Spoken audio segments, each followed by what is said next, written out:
Blacktop Wasteland is a great book, and like you said, you do kind of write like you're seeing a movie in your head, I think. Hmm. But one thing I was impressed with is you always had kind of a left turn in a scene. So there's always a moment. I don't even want to call it a twist because that's a little cliche. Hmm. It's almost like, oh, Hmm. he was the bad guy the whole time, something like that. And it's not Hmm. that. It's that like you've seen stories or scenes like it before. So you think, okay, I have an Hmm. idea where this is going. And every time I made the mistake of thinking I got an idea where this is going, there's a sharp left turn. And it's not like out of nowhere where it's like, oh, he just made something up. It's like, oh, he set that up the whole time. I can see it now. And so you got this opening scene that's really intense, and you get it and you're like, oh, okay, I see what this is about. And there's little clues that that's not what it's about. And then Hmm. the character figures out the tables Hmm. turn, that kind of thing.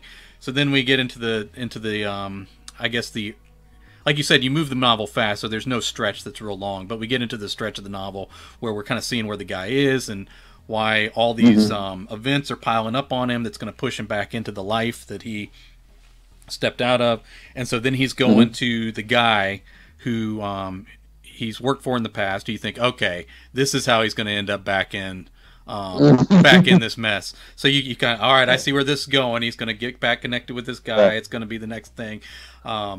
And then it's like, oh, that took another left turn. It's that door's that should in any novel that should be the way he got back in. But no, we took a left turn. That door's closed.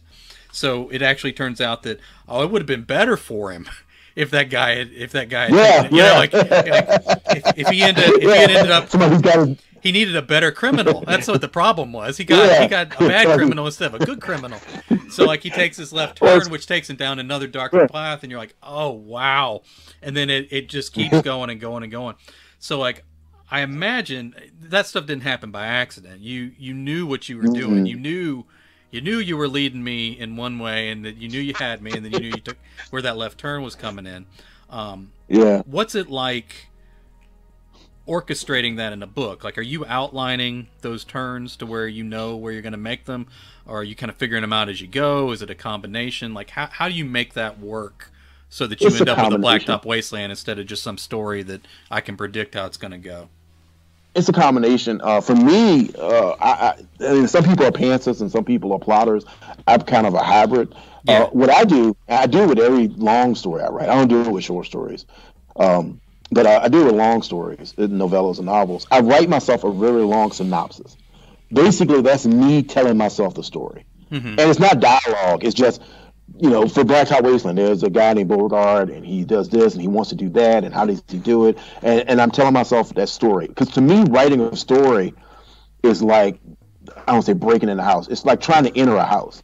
You hmm, know, I can't visualize the story until I can get in the house. And for me to get in the house, whether it's climb through a window or picking the front door lock or going in the back door that's open, I have to see how the story is going to end. Now, 99% of the time, that's not how the story ends. But yeah, for me to start it, I have to see the middle, the beginning. I have to do the three-act structure.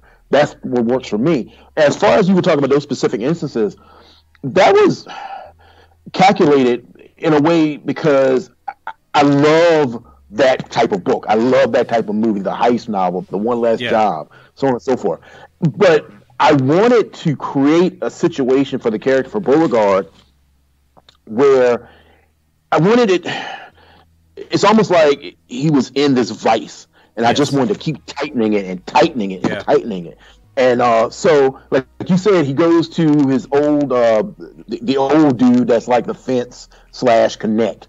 And like I said, in most movies, well, that's the guy that's going to look out for him and hook him up, and then other things going to happen to lead him down a very path.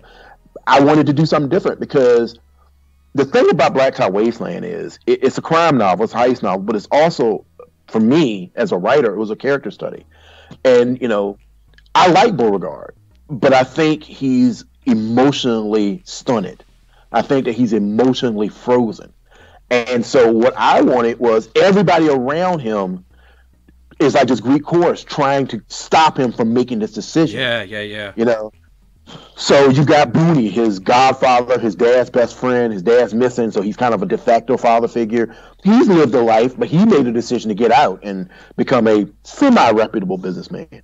You got his wife, who loves him deeply. And, you know, a friend of mine who read the book, a great writer named Kelly Garrett, she read a early draft, and she says, you know, as a reader and a writer, I love this book, but as a woman, it ticks me off. I was like, why? She said, because he had just listened to his wife and sold the damn car. None of this would happen. I'm like, I said, yeah, listen to your wife. That's a good plot point. But I wanted to keep turning the screws, and by turning the screws, I kept taking the story in directions that were different from the movies and books that I'd absorbed.